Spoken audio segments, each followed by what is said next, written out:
নমস্কার বন্ধুরা, আপনারা কেমন আছেন? আশা করি আপনারা ভালো আছেন, আমিও ভালো আছি। তো আমি আজকে ইলিশ মাছের মাথা দিয়ে পুঁই শাক বানাবো। তো এই পাঁচফোড়ন আর শুকনো লঙ্কাটা দিয়ে দেবো। মাথাটা আমার ভালো করে ভাজা হয়ে গেছে।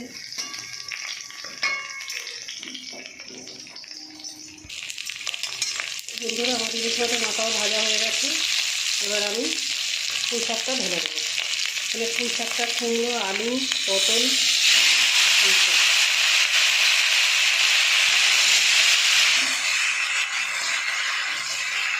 মশলা বিশেষ কিছু দেবো না, মশলা খালি নুন, হলুদ আর লঙ্কার গুঁড়ো দেবো।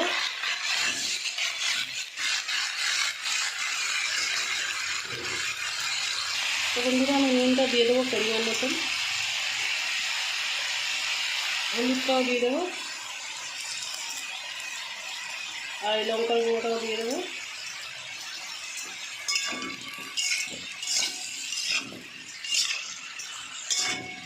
এবার আমি একটু ঢেকে দেবো।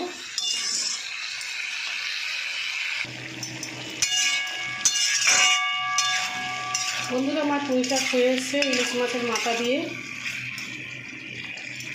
আর একটু হবে।